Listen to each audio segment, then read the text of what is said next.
Boa noite, irmãos, graça e paz, tudo bem?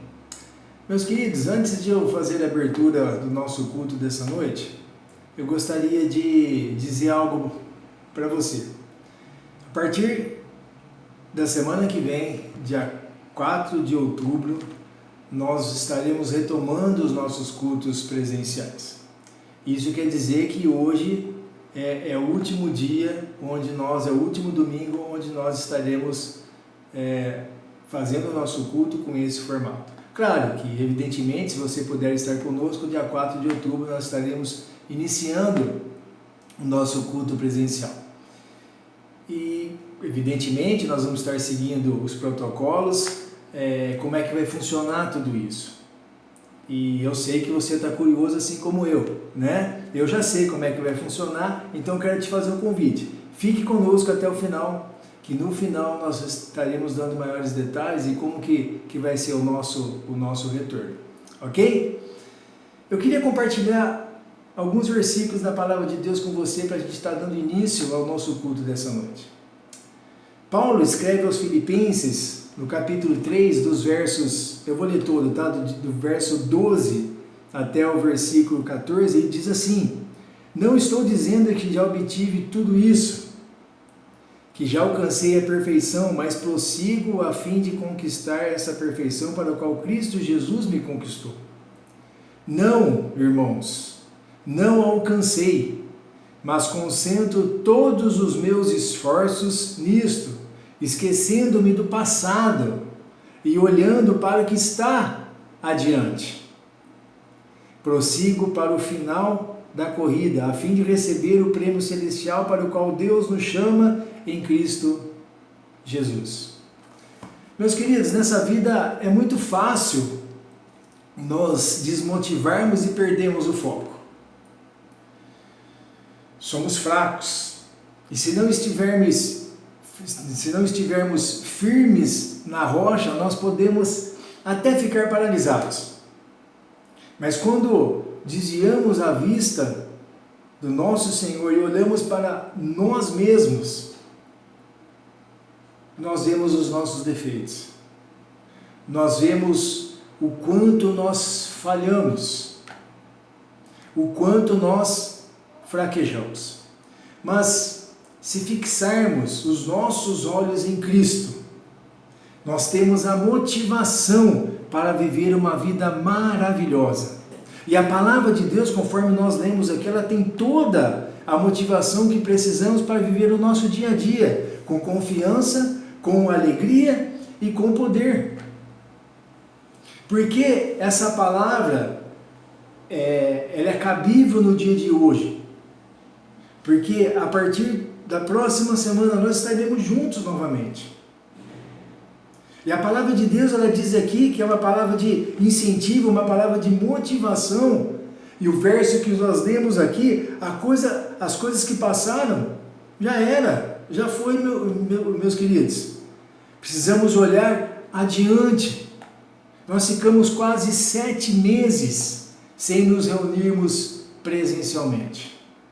Eu quero te fazer um convite que na próxima semana você esteja conosco. Mas vamos estar juntos, mas de forma diferente. Vamos estar juntos motivados. Porque esses 7 meses foram meses difíceis, mas também foram meses de novas perspectivas. Foram meses de novos objetivos. Foram meses de novos planos. Todos nós precisamos nos adaptar. Mas o nosso retorno, ele tem que ser diferente. Como o apóstolo Paulo disse aqui, eu não olho para o passado, eu tenho que olhar adiante. E é com esse sentido, e é com essa palavra que eu quero deixar para você essa noite. Louve ao nosso Deus no culto de hoje com todo amor. Louve com o coração. Fique atento à palavra de Deus. E com certeza, Deus vai falar profundamente ao seu coração. Vamos orar? Pai, nós te louvamos, nós te agradecemos, nos dê um culto abençoado, Pai, com louvores, com oração, com a Tua palavra, que venha de encontro às nossas necessidades, ó Pai. Queremos estar também, ó Pai, te agradecendo por tudo que o Senhor tem feito nas nossas vidas, ó Deus. Obrigado por esse tempo, quase 7 meses, onde ficamos afastados sim presencialmente, mas em espírito e no coração não, ó Pai. E que nós possamos, ó Deus, termos sabedoria e discernimento nesse retorno, mesmo que parcial. Nos conduz, ó Pai, em excelência, porque queremos te servir e queremos dar o nosso melhor para o Senhor. Nós te louvamos, nós oramos assim agradecidos em nome de Jesus. Amém. Que Deus te abençoe. Eu te agradeço, Deus, por se lembrar de mim e pelo seu favor e o que me faz crescer. Eu vivo pela fé e não vacilo. Eu não paro, eu não desisto. Eu sou de Deus, eu sou de Cristo.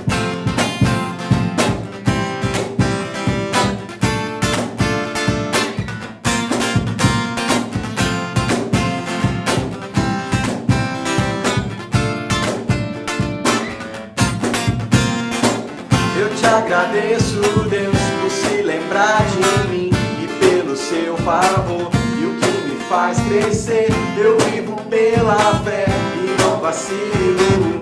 Eu não paro, eu não desisto. Eu sou de Deus, eu sou de Cristo. Você mudou a minha história e fez o que ninguém podia imaginar. Você acreditou e isso é tudo. Só vivo pra você.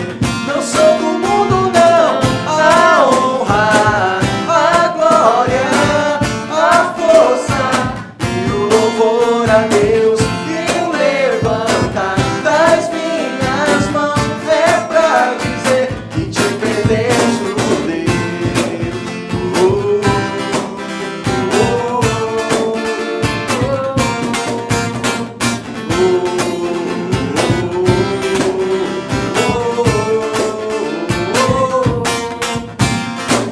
Eu te agradeço, Deus, que no deserto não me deixou morrer e nem desanimar. E como aquela mãe que não desiste, você não se esqueceu, você insistiu, você mudou a minha história e fez o que ninguém podia imaginar. Você acreditou e isso é tudo, só vivo pra você. Não sou do mundo não, a honra, a glória, a força e o louvor a Deus e o levantar das minhas mãos é pra dizer que te tem. Você mudou a minha história e fez o que ninguém podia imaginar. Você acreditou e isso é tudo, só vivo pra você. Não sou do mundo não, a honra, a glória, a força, o louvor a Deus e o levantar das minhas mãos é pra dizer que te pertenço, Deus.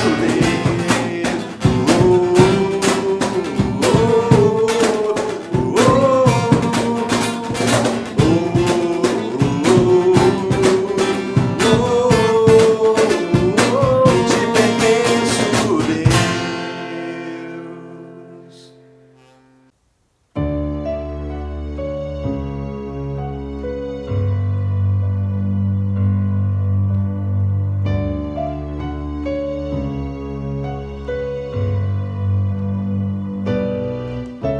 Render a ti adoração e derramar meu ser. É o que meu coração deseja toda manhã. Te imaginar é me inspirar.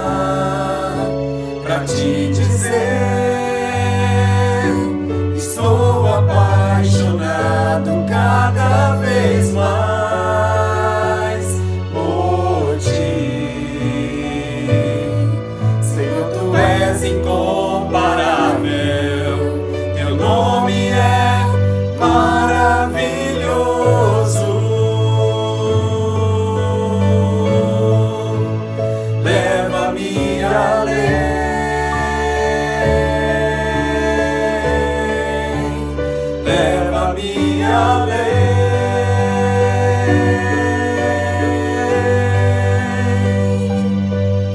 Ao nível mais profundo de intimidade contigo, ó Senhor.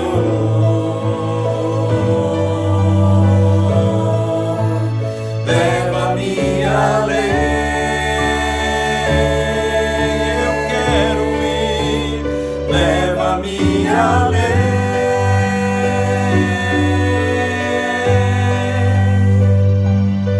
que a minha vida flua mais da tua unção, mais do teu poder.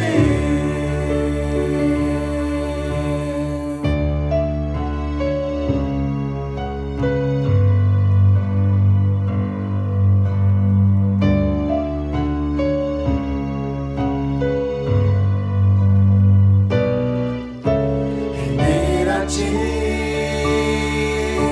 adoração e derramar meu ser. É o que meu coração deseja toda manhã. Te imaginar é me inspirar pra te dizer: estou apaixonado cada vez mais por ti. Senhor, tu és incomparável, teu nome é maravilhoso.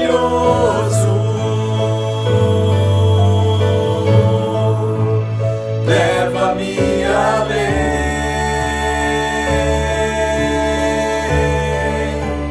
leva-me além,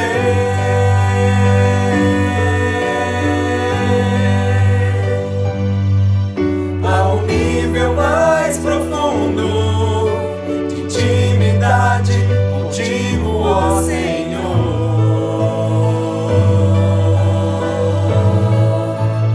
Leva-me além, eu quero ir. Leva-me além,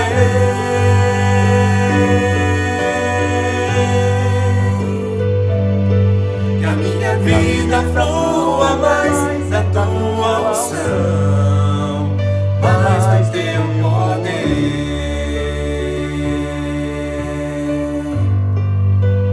mais do teu poder,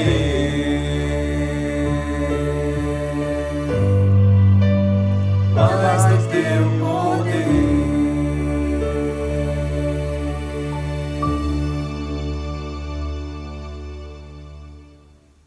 Boa noite, pessoal, tudo bem? Estamos aqui para mais uma semana de celebração, de adoração ao Senhor e de continuação da nossa série Minha Alma Anseia por Ti. Hoje nós vamos estudar mais um livro e na expectativa de que seja a última semana sem uma atividade presencial. A ideia então é que semana que vem voltemos às atividades presenciais com parte da igreja e a outra parte da igreja vai continuar aqui no canal do YouTube, podendo assistir o mesmo estudo, a mesma mensagem e louvando ao Senhor conosco no mesmo horário, ok?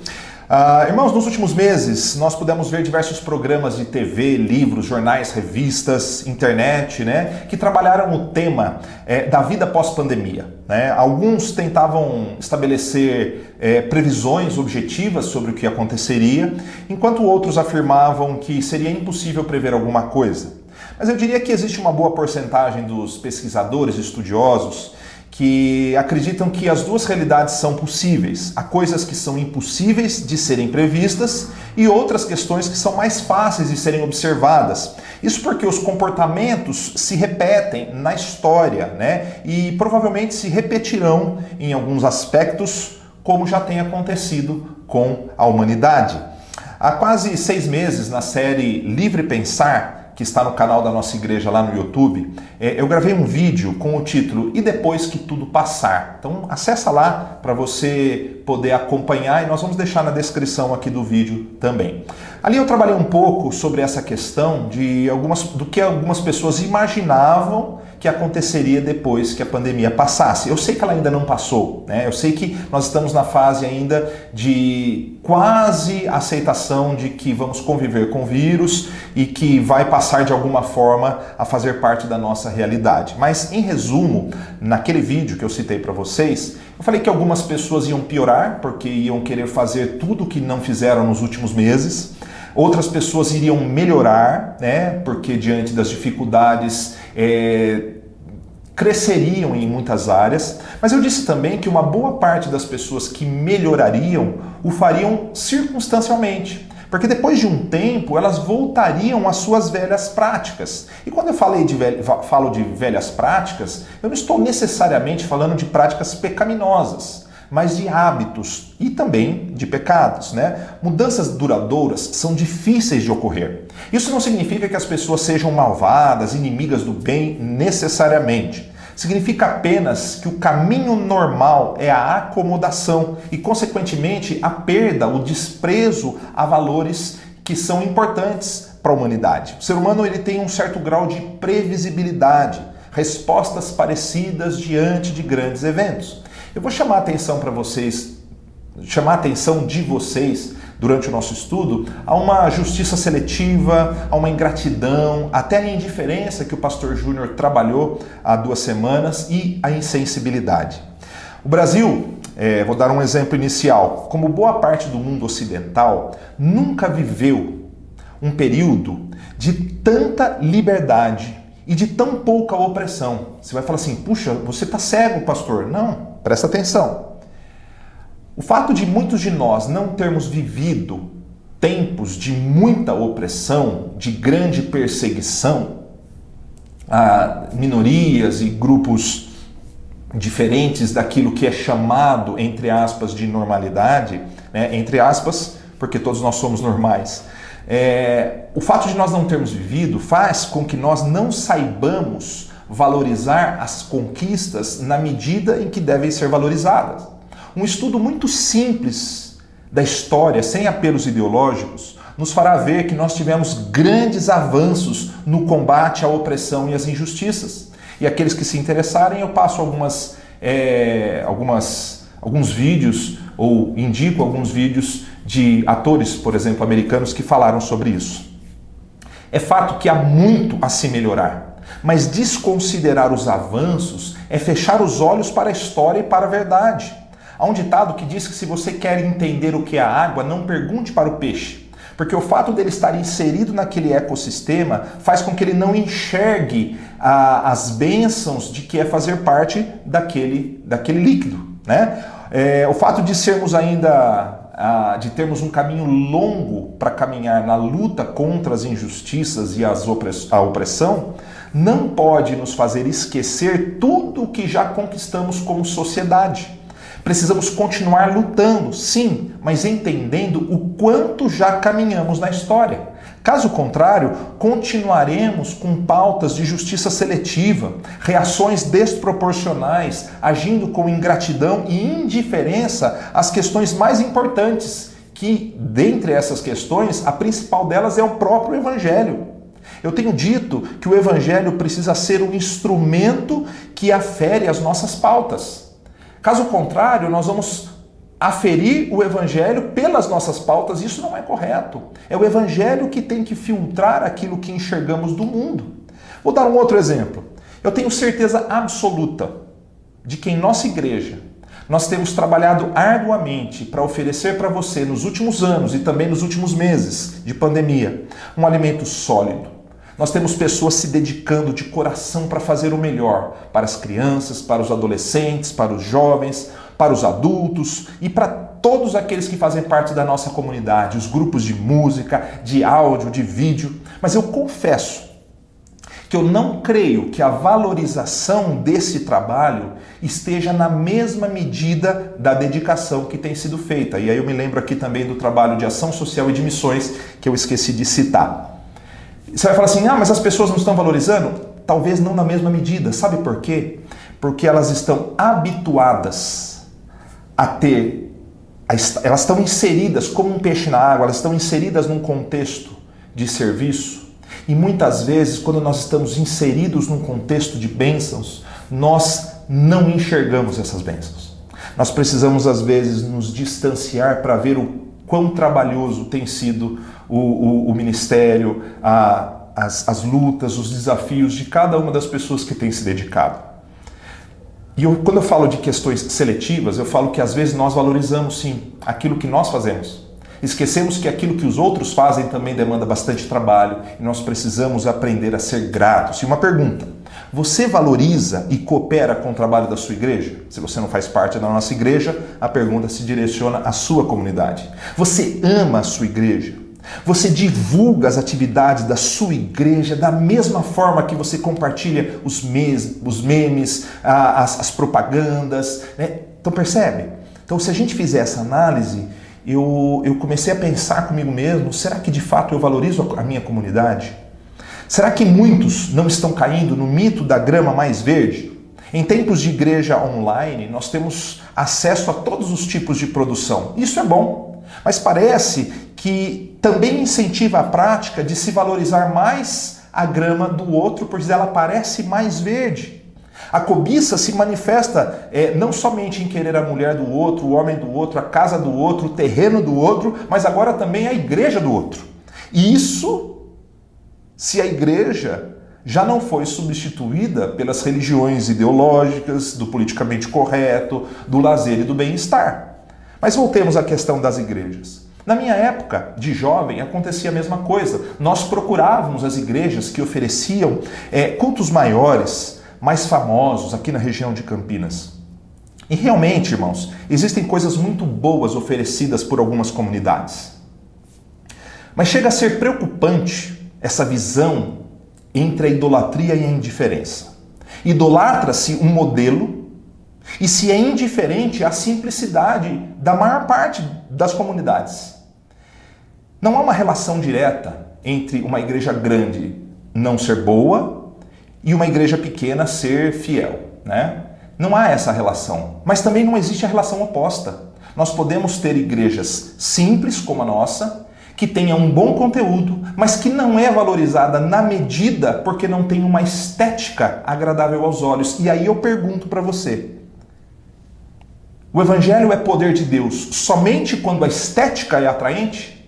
Ou o evangelho é poder de Deus em todo tempo, em todo lugar, nos rincões deste mundo, nas periferias que nós encontramos nos países? O evangelho é poder de Deus onde quer que esteja. Quando nós colocamos lentes para interpretar o evangelho, lentes da estética, da fama e do sucesso, nós corremos o risco de não nos interessarmos pelo que é o evangelho, mas como o evangelho é transmitido. O como é importante, mas o evangelho é mais. Mas isso também aconteceu na época de Israel, de não se valorizar aquilo que se tem. Olha o absurdo que eu vou contar para vocês. O povo de Israel tinha no trono, o rei de Israel era o próprio Deus. E o que aconteceu com o povo de Israel? Eles olhavam as nações ao redor e cada nação tinha o seu rei, o seu soberano. Eles tinham Deus, as outras nações tinham homens. E o que eles quiseram? Homens. Preste atenção de como o ser humano é previsível. Muitas vezes se troca o Deus Todo-Poderoso por aquilo que é um representante do próprio Deus. Isso acontece em qualquer aspecto de idolatria. Nós substituímos a adoração ao Criador e passamos a adorar a criatura e todas as construções humanas. Qual é a causa de tudo isso? Pode ser que as pessoas não tenham entendido o Evangelho. Pode ser que elas não valorizem as suas vidas e comunidades. Ou até mesmo não se identifiquem com a sua igreja. Mas eu receio que este problema seja como a ideia do peixe, que enquanto estamos na água, não entendemos a importância dela em sua vida. Essa reflexão é importante, irmãos, para pensarmos como será a nossa vida no pós-crise, no pós-pandemia. Meu objetivo hoje é mergulharmos num belo texto das Escrituras e nós não vamos pegar um texto e interpretá-lo do jeito tradicional. Nós vamos analisar o livro todo, mas a maior parte das vezes eu vou contar a história do livro e vou citar textos isoladamente. Nós vamos estudar o livro de Neemias e basicamente se estuda Neemias para falar de liderança e eu não vou falar sobre liderança necessariamente, vou passar por esse tema, mas não vou ficar preso somente na ideia da liderança. E vou começar no capítulo de número 9, versos 32 a 37. Então, só para vocês perceberem, para a gente se inserir aí no contexto do livro. Agora, nosso Deus, o grande, poderoso e temível Deus, que guardas tua aliança de amor leal, não permitas que te pareçam insignificantes todas as dificuldades que enfrentamos. Grande aflição veio sobre nós e sobre nossos reis, líderes, sacerdotes, profetas e antepassados, sobre todo o teu povo, desde os dias em que os reis da Síria triunfaram sobre nós até hoje. Foste justo todas as vezes que nos castigaste, agimos perversamente e nos deste apenas o que merecíamos. Nossos reis, líderes, sacerdotes e antepassados não obedeceram à tua lei, nem deram ouvidos às advertências em teus mandamentos e preceitos. Mesmo quando tinha seu próprio reino, não te serviram, apesar de teres derramado tua bondade sobre eles. Veja a ideia de que não se percebia as bênçãos ao redor. Deste-lhes uma terra ampla e fértil, mas eles não quiseram servir-te nem abandonar a sua perversidade. Por isso, hoje somos escravos na terra de fartura que deste a nossos antepassados, para que desfrutassem dela. Somos escravos aqui nessa boa terra. A grande produção desta terra se acumula nas mãos dos reis que puseste sobre nós por causa dos nossos pecados. Eles têm poder sobre nós e sobre os nossos rebanhos. Nós lhes servimos como eles querem e estamos em grande angústia. Capítulo 9, versos 32 a 37. Então, recapitulando a história. Após 70 anos de cativeiro na Babilônia, que começou por volta de 605 a.C., o povo de Judá permaneceu ali, ficou ali, padecendo pelo tempo que o Senhor havia determinado. Deus permitiu que os judeus, então, depois desses 70 anos, voltassem para a sua terra, apesar de ainda manterem um vínculo com o reino da Pérsia, que havia conquistado o reino babilônico. O retorno aconteceu em 3 etapas. Inicialmente, o Ciro, o rei da Pérsia, permitiu que alguns judeus voltassem para Jerusalém e reconstruíssem o templo de Jerusalém, sob a liderança de Zorobabel e Jesua. Décadas mais tarde, Esdras retorna também para Jerusalém com uma segunda leva de exilados para restaurar a espiritualidade do povo. Ele era sacerdote, escriba, e ele ajudou na restauração da espiritualidade do povo, e um tempo depois, Neemias é chamado para retornar a Jerusalém e reconstruir os muros da cidade. Neemias trabalhava na corte do rei Artaxerxes da Pérsia, e ele então recebeu a visita de alguns conterrâneos que disseram para ele como estavam derribados os muros e que aquilo trazia vergonha, insegurança. Neemias sentou e chorou. Pensa num sofrimento que parecia que não tinha fim. Os anos que o seu povo havia passado sob o domínio babilônico, depois um pouco de tempo na Pérsia, enquanto outros retornaram a Jerusalém. Parecia que as coisas melhorariam com o retorno para a cidade santa, mas a dor não terminava. Neemias não havia passado por todo o sofrimento. Ele havia nascido muitos anos depois do cativeiro babilônico. Mas veja, apesar de não ter passado por toda a história, ele se sensibilizava com ela, pois ele era parte deste povo. Penso muito nisso quando nós falamos da igreja. Eu queria que todos nós fôssemos sensíveis à história do Evangelho, do reino e das comunidades locais. Se nós soubéssemos quantos homens e mulheres lutaram e continuam lutando para manter as comunidades em pé, sob a liderança do Senhor, pregando a palavra, se nós soubéssemos e valorizássemos todo esse esforço, irmãos, talvez nós construíssemos hoje comunidades muito mais relevantes. E nós vamos falar um pouquinho sobre isso mais adiante. Após um tempo de oração e jejum, Neemias encontrou o momento certo para compartilhar a sua dor com o seu soberano Artaxerxes. Ele então orou e pediu ao rei que lhe apoiasse nesse projeto de retorno. Então ele conseguiu a liberação para voltar a Jerusalém, ele conseguiu cartas para passar pelas regiões com o selo real, para que ele tivesse livre acesso, né, a transitar por aquele espaço, e ele conseguiu mantimentos para ajudar na empreitada. E Neemias diz que a mão do Senhor foi que conduziu esse seu caminho. Se não fosse pelo Senhor, ele não teria conseguido.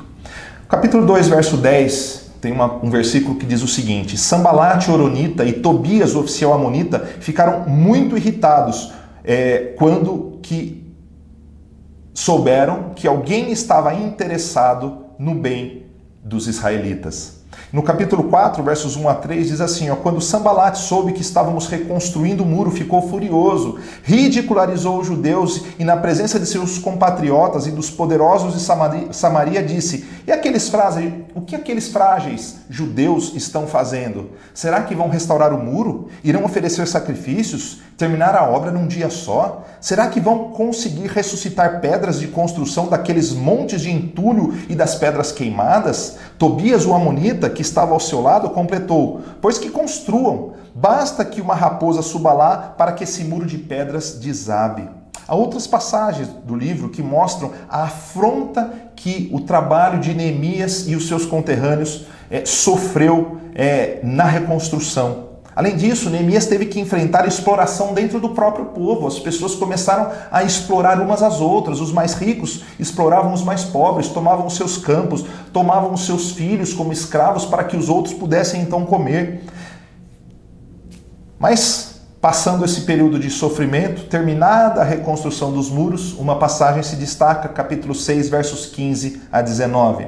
Por fim, no dia 2 de outubro, eu estou lendo na nova versão transformadora, que encontra uma data mais parecida com o nosso calendário. Por fim, no dia 2 de outubro, 52 dias depois de que recomeçamos o trabalho, o muro ficou pronto. Quando nossos inimigos e as nações vizinhas souberam disso, ficaram assustados e sentiram-se humilhados. Perceberam que a obra havia sido realizada com a ajuda de nosso Deus. Durante esses 52 dias, Tobias e os nobres de Judá trocaram várias cartas. Muitos em Judá haviam jurado lealdade a Tobias, pois seu sogro era Secanias, filho de Ará, e seu filho Joanã era casado com a filha de Mesulão, filho de Berequias. Eles sempre me falavam das boas ações de Tobias e lhe contavam tudo o que eu dizia. E Tobias continuava a mandar cartas de ameaças para me intimidar. Então, fazendo uma análise prévia, virando aqui a metade do nosso estudo, Neemias estava sensível ao sofrimento do seu povo. Mesmo sem ter vivido toda a sua história, ele via-se como parte do povo, sentia sua dor e lutava por ele. Neemias se dispôs a liderar a reconstrução dos muros e muitos o ajudaram. Mas houve uma grande oposição do início ao fim e gente sem noção dentro do próprio povo. Alguns do povo de Judá se aliaram aos inimigos de Judá jurando-lhe lealdade e contavam tudo para eles o que estava acontecendo. Deus esteve com Neemias e com os fiéis e o muro foi concluído. Chegamos então no capítulo de número 8, versos 1 e 2, que diz o seguinte: Em outubro, quando os israelitas já haviam se estabelecido em suas cidades, todo o povo se reuniu com um só propósito na praça em frente à Porta das Águas. Pediram ao escriba Esdras que trouxesse o livro da lei de Moisés, que o Senhor tinha dado a Israel. Assim, no dia 8 de outubro, o sacerdote Esdras trouxe o livro da lei perante a comunidade constituída de homens e mulheres e de todas as crianças com idade suficiente para entender. Pulamos para o verso 8. Liam o livro da lei de Deus, explicavam com clareza o significado do que era lido e ajudavam o povo a entender cada passagem. Então o governador Neemias, o sacerdote e escriba Esdras e os levitas que instruíam o povo disseram: Não se lamentem nem chorem num dia como este. Hoje é o dia consagrado ao Senhor, o seu Deus, pois todo o povo chorava enquanto ouvia as palavras da lei. E Neemias prosseguiu: Vão e comemorem com banquete de comidas saborosas e bebidas doces e repartam o alimento com aqueles do povo que não prepararam nada. Este é um dia consagrado ao Senhor. Não fiquem tristes, pois a alegria do Senhor é a sua força. Os levitas também acalmaram o povo, dizendo: Aquietem-se, não fiquem tristes. Hoje é um dia santo. Irmãos, nós estamos quase entrando no mês de outubro. E parece uma coincidência, mas eu não vou encarar como coincidência. Vou encarar como uma oportunidade. Nós estamos saindo de um dos momentos mais difíceis da história da nossa geração. Sem fazer sensacionalismo, nem analisar a gravidade ou não da doença, mas nós estamos saindo de um tempo que boa parte do mundo parou. E o povo de Israel estava ali diante da lei do Senhor, ouvindo a lei do Senhor. Isso aqui é um momento anterior ao capítulo 9 que nós iniciamos lendo, onde eles fazem a sua confissão a Deus dos seus pecados. E aqui houve uma celebração e um grande quebrantamento entre o povo. Eles reconheciam sua fraqueza e a grandeza do Senhor. E Esdras e Neemias e os levitas instruíram a que eles descansassem aos pés da cruz. Para nós hoje aos pés da cruz, descansassem aos pés do Senhor, né? E se alegrassem, pois a alegria do Senhor seria a sua força. Isso eu digo para você. Depois de um momento de sofrimento, nós precisamos nos lançar aos pés da cruz, aos pés de Jesus, e descansar, confiando de que Ele conduziu todas as coisas. E esse ato de descansar deve gerar em nós uma sensação de gratidão, de amor ao Senhor, porque fomos preservados. Mesmo aqueles que padeceram muito, que perderam pessoas queridas, mesmo aqueles que até perderam as suas vidas, hoje estão descansando nos braços do Senhor. E nós temos que ter essa certeza em todo o tempo na nossa vida como cristãos. E depois de um tempo de sofrimento, há esse alívio generalizado. E como nós dissemos anteriormente, muitas pessoas conseguem crescer com a crise. A pergunta que eu faço para vocês é: será que este crescimento vai ser duradouro na sua vida? Será que você vai aproveitar a oportunidade para se tornar um cristão melhor, um ser humano melhor, que reflete a luz de Jesus, que transmite a história da cruz com paixão, que ama a sua comunidade com tudo que você tem, com tudo que você é? Chegamos no capítulo de número 9. O povo confessa os seus pecados, o texto que lemos inicialmente. Entramos no capítulo 10, onde o povo faz um compromisso com o Senhor, de não se misturar com os povos da terra, de continuar servindo, contribuindo, ajudando, e aquele momento pós-crise que nós fazemos compromissos. Aconteceu com o povo de Israel, provavelmente já aconteceu com você e já aconteceu comigo. E nós entramos na parte final do nosso estudo, que é o risco das pequenas concessões. O pecado, assim como qualquer tipo de vício ou dependência, precisa ser encarado com seriedade. O inimigo das nossas almas não dorme. A nossa natureza, ela tem uma tendência à acomodação, à transgressão. Nós temos que evitar pequenas concessões que se tornam grandes ciladas que nos fazem cair, que nos fazem a nossa família se despedaçar e a nossa comunidade se destruir. O capítulo 13 mostra que as pessoas fizeram algumas concessões perigosas, ou seja, quebraram os compromissos que aparentemente eram sérios, que foram relatados no capítulo de número 10. Pequenas distorções, pequenos deslizes ou pequenas opções que não pareciam nada demais. A primeira delas, no capítulo 13, eu não vou ler, mas versos 4 a 6, eles mantiveram conexões com as más companhias. Os inimigos de Israel tinham grande influência sobre os líderes da nação. Tobias e Sambalate e tudo o que eles representavam ainda assombravam a nação de uma maneira indireta. E o povo não cortava o vínculo com esses focos de resistência, mas tentava conciliar, o serviço a um e a outro. O verso de número 8 diz que Neemias ficou indignado.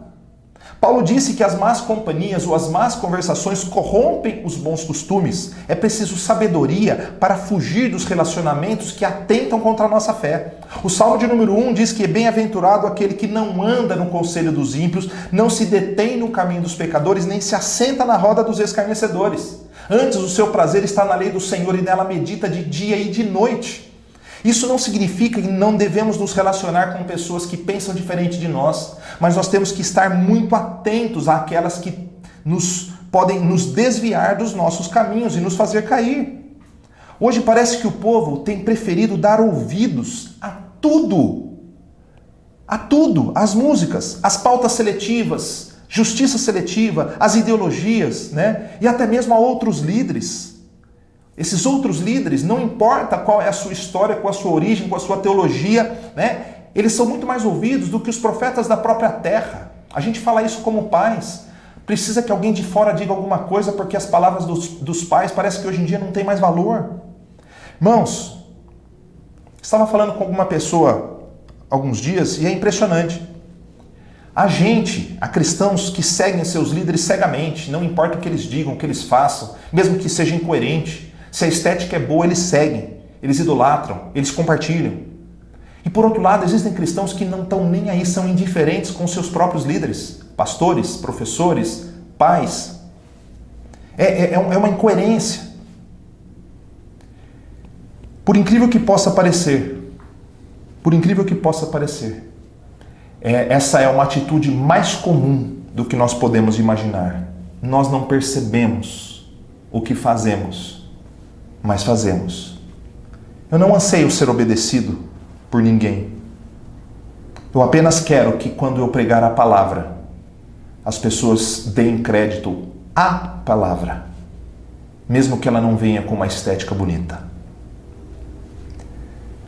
Outra coisa que aconteceu, no verso de número 10 do capítulo 13, eles não foram fiéis em suas responsabilidades. Aqui no caso estava se falando da contribuição financeira, mas esse tema pode ser expandido para outros campos. Há muitas pessoas que estão à frente das comunidades, que não contribuem com nada e nem com o mínimo.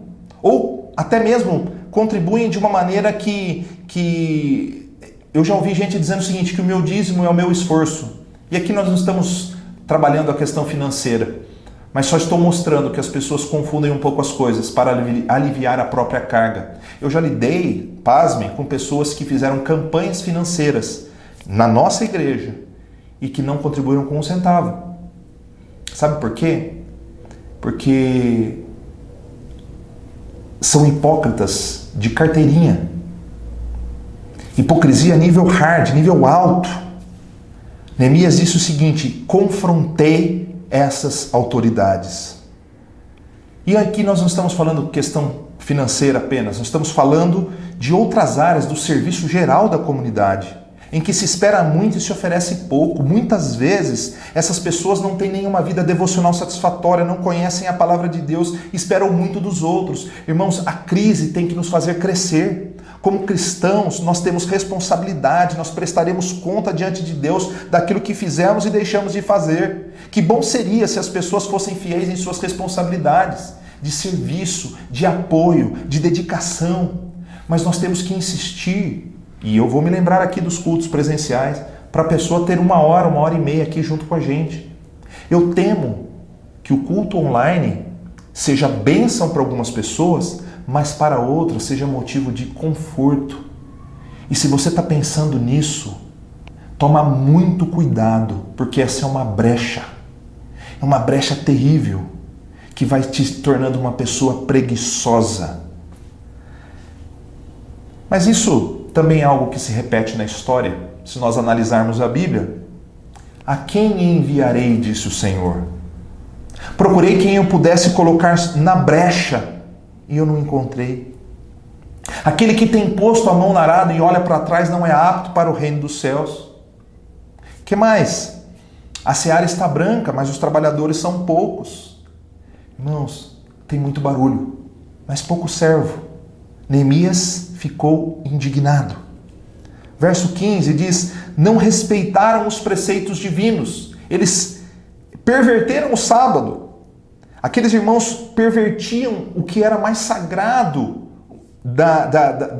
no calendário judaico, era o sábado semanal. Eles não consideraram que depois da crise eles precisavam ser mais fiéis.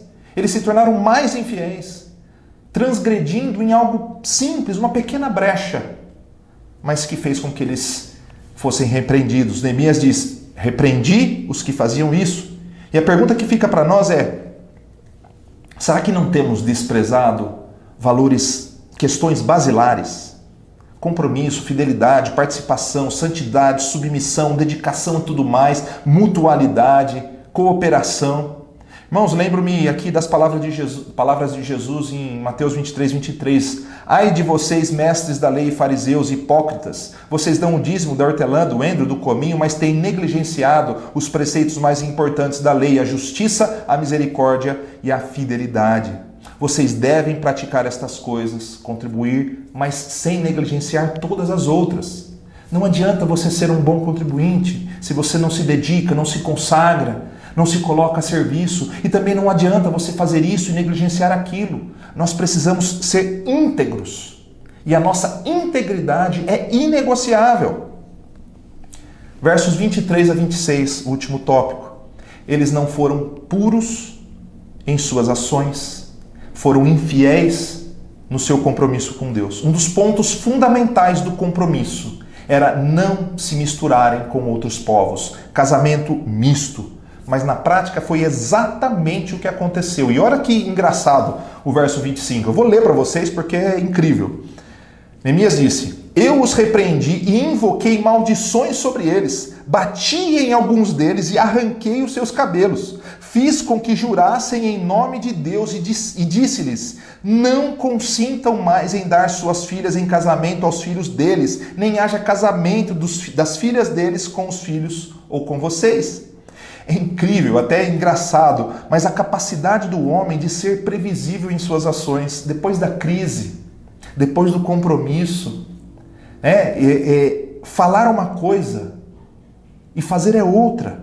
Comprometer-se é uma coisa, mas logo se quebra a palavra. Em dias maus nós pensamos, refletimos, percebemos que temos que fazer diferente, né? Isso é legal, né? As pessoas mudam depois da crise. Por quanto tempo? Até que aparece um rabo de saia, aparece um gatinho, né? Aparece alguém que nos encanta. E o encantamento dessa pessoa, no caso aqui dos judeus, falou mais alto do que o amor ao Senhor. Isso se aplica a todas as áreas da vida. Tão logo os dias de paz se tornem reais, a transgressão se torna a regra novamente. A atitude de Neemias é um símbolo de indignação e desespero, quando nós pegamos o nosso filho pelo braço e falamos: presta atenção no que papai está falando. Nós não estamos agredindo, nós estamos percebendo a nossa impotência de mudar as pessoas. Mudanças duradouras são muito difíceis de acontecer, mas elas são necessárias para aqueles que são discípulos do Senhor. Há coisas terríveis no meio do povo de Deus, pequenos deslizes que abrem brechas incríveis e que devem ser fechadas o quanto antes. Para a gente finalizar, você e eu, depois das crises. Neemias 13, 28 a 31, que são os últimos versos do livro, diz assim: um dos filhos de Joiada, filho do sumo sacerdote Eliasibe, era genro de Sambalate, o horonita, e eu os expulsei para longe de mim. Não te esqueças deles, ó meu Deus, pois profanaram o ofício sacerdotal e a aliança do sacerdócio e dos levitas. Dessa forma, purifiquei os sacerdotes e os levitas de tudo que era estrangeiro e designei-lhes responsabilidades, cada um em seu próprio cargo. Também estabeleci regras para as provisões de lenha, determinando as datas certas para serem trazidas e para os primeiros frutos. Em tua bondade, lembra-te de mim, ó meu Deus. O livro de Jeremias é um livro sobre liderança, como eu disse, de estratégia. É um livro que mostra o Senhor guiando a sua obra por meio de um servo imperfeito e de gente imperfeita. Há lições incríveis que devem ser estudadas e eu desafio você a ler o livro. No entanto, é também um livro que nos alerta ao quesito da infidelidade por meio de brechas. Mesmo depois das crises, de um tempo de grande sofrimento, o povo tem uma forte tendência a voltar às práticas erradas, porque chegou o tempo de paz. A infidelidade, a indiferença aos preceitos divinos, a falta de amor e dedicação à obra do Senhor, a aliança com ideologias contrárias à palavra de Deus são mais atuais do que nós podemos imaginar. Os líderes precisam estar atentos à própria história e continuar lutando pela fé. Os pais precisam estar atentos, lutando pela fé e contribuindo para que a igreja, para que a família se tornem firmes cada vez mais nos caminhos do Senhor. Nós precisamos exortar uns aos outros, corrigir os nossos caminhos e chamar os outros à reflexão. Neemias trabalhou muito para o povo ficar atento. Ele fazia tudo, ele calculava tudo, ele facilitava as coisas para as pessoas. E as pessoas parecia que não davam ouvidos. Pequenas brechas que parecem inofensivas se tornam grandes caminhos para a destruição de vidas e comunidades.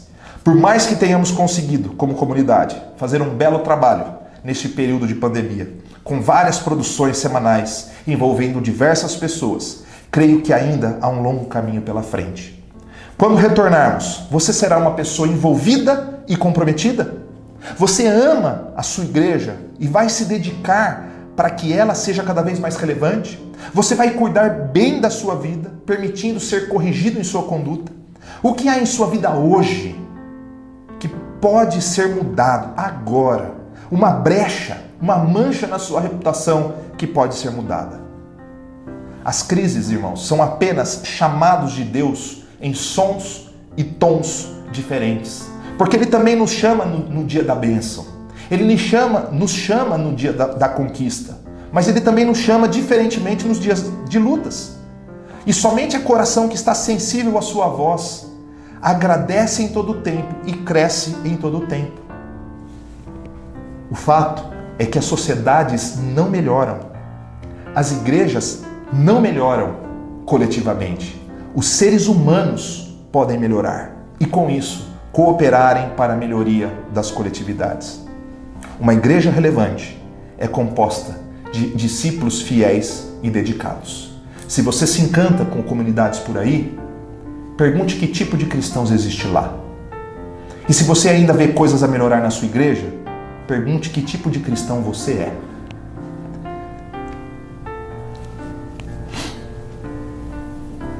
Ao fazer isso, nós veremos se temos sido parte da solução ou parte do problema. Isso cabe a cada um de nós analisarmos. Pois se a sua igreja, se a sua casa não são o que você gostaria, pense se você tem dado o seu melhor, com santidade e excelência. Caso contrário, possivelmente você seja parte frágil da coletividade. Como você sairá dessa crise que estamos passando, o tempo dirá. Espero, do fundo do meu coração, que eu e você experimentemos uma mudança duradoura e que nós sejamos exemplos e luzeiros neste mundo. Que Deus nos abençoe. Vamos orar. Pai, nós te louvamos e agradecemos por este momento.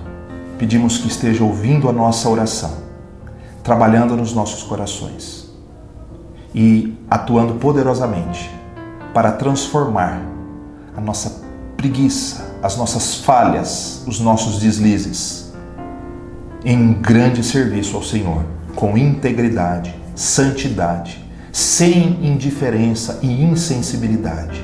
Abra os nossos ouvidos, as nossas mentes e os nossos corações e usa tudo que temos e tudo que somos.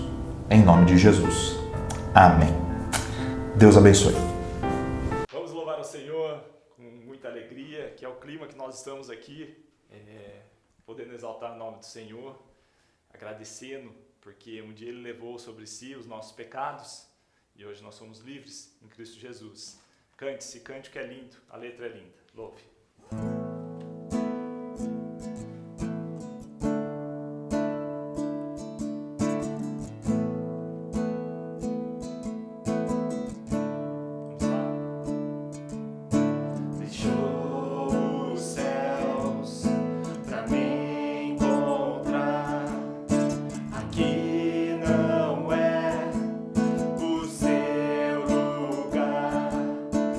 Amor assim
altar de adoração seja sempre exaltado.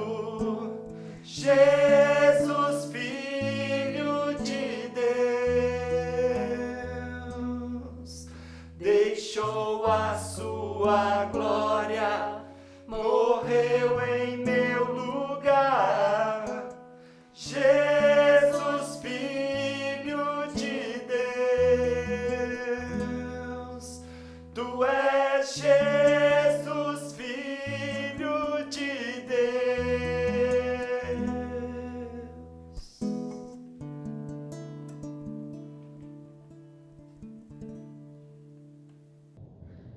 Olá pessoal, estou aqui no nosso salão de culto, ansioso pelo retorno das atividades presenciais, rever muitos dos irmãos que não tenham visto há alguns meses, mas basicamente nós estamos numa fase de transição, né? E a partir do dia 4 de outubro, semana que vem, nós teremos os nossos cultos presenciais no mesmo horário às 18h30 e o culto online também no mesmo horário às 18h30, ambos com o mesmo conteúdo, as mesmas apresentações especiais. Então, se você não puder estar presente, não tem problema, pode assistir da sua casa e participe com a gente, tá bom? Queria dar apenas algumas orientações para aqueles que forem participar do culto presencial. Semanalmente, de segunda a sexta-feira, você pode se inscrever pelo WhatsApp 991680590, fala diretamente com a Jussara, nossa secretária, ela vai anotar o seu nome, o nome da sua família, se você quiser participar com a gente, até atingir o número máximo de 45 a 50 pessoas, em média, então não deixe para a última hora, porque você pode ficar fora, tá? Mas temos algumas condições para que você participe, né? Então, primeiro seguir os protocolos, você vai ter que vir de máscara, traz seu álcool gel de bolso, apesar da gente ter nós vamos ter disponibilizado aqui alguns recipientes de álcool gel para que não falte, mas se você não quiser ficar levantando, então traz o seu álcool gel de bolso, traz a sua garrafinha de água para também evitar a circulação. Os bancos estarão separados, aqueles que podem se assentar ou não, tá? Então a sua família vai sentar com você, se você vier sozinho, talvez você seja colocado no banco com alguma pessoa, mas em pontos diferentes do banco, né? Então a gente vai ter uma organização, uma equipe de acolhimento que vai fazer isso, tá? Então o Antônio, o nosso diácono, e a esposa dele, Gorete, diaconisa e secretária, vão fazer o acolhimento, eles vão organizar a equipe. Então é importante que você siga as orientações e tenha paciência neste momento aí, que é um tempo diferente, tá? As crianças não terão atividades, então nem no berçário, então se vierem com você, vai ficar no banco, você acompanha, o culto vai ter duração de 1 hora, 1h15 no máximo, então vai ser uma oportunidade da gente recomeçar as nossas atividades. Então, acabando o culto e até antes do culto, evite proximidade com as pessoas, né? Mantenha essa distância, aquilo que a gente já tem feito na vida normalmente, tá bom? Então, siga as instruções, tenha paciência, é importante que você respeite a equipe que estará à frente, né? Porque é aquela parte chata de medir a temperatura, falar sobre a máscara, álcool gel, essas coisas todas. Então, vamos colocar diante de Deus este momento, orar e participar juntos. É importante a sua cooperação, seja online ou presencial, respeito à nossa equipe. Se você tiver sugestões, procure a equipe e a gente vai fazendo um aperfeiçoamento aí do nosso protocolo, tá bom? Deus abençoe e até domingo. Peraí, não vai embora, não desliga ainda, que eu esqueci dois avisos. Primeiramente, se você tiver com algum sintoma, não venha, avise, né, e abre espaço aí na lista de espera para as pessoas que quiserem participar. E não se esqueça, nada de beijo e abraço, tá bom? Nem antes nem depois do culto. Beijo no coração de vocês. Tchau, tchau. Louvarei o Senhor em todo o tempo, meus lábios sempre o louvarão. Somente no Senhor me gloriarei, que todos os humildes se alegrem. Venham, proclamemos a grandeza do Senhor, juntos exaltemos o seu nome. Busquei o Senhor e ele me respondeu, livrou-me de todos os meus temores. Os que olham para ele ficarão radiantes, no rosto deles não haverá sombra de decepção. Clamei ao Senhor em meu desespero e ele me ouviu, livrou-me de todas as minhas angústias. O anjo do Senhor é guardião, ele cerca e defende os que o temem. Provem e vejam que o Senhor é bom, como é feliz o que nele se refugia. Temam o Senhor, vocês que lhe são fiéis, pois os que o temem terão tudo o que precisam.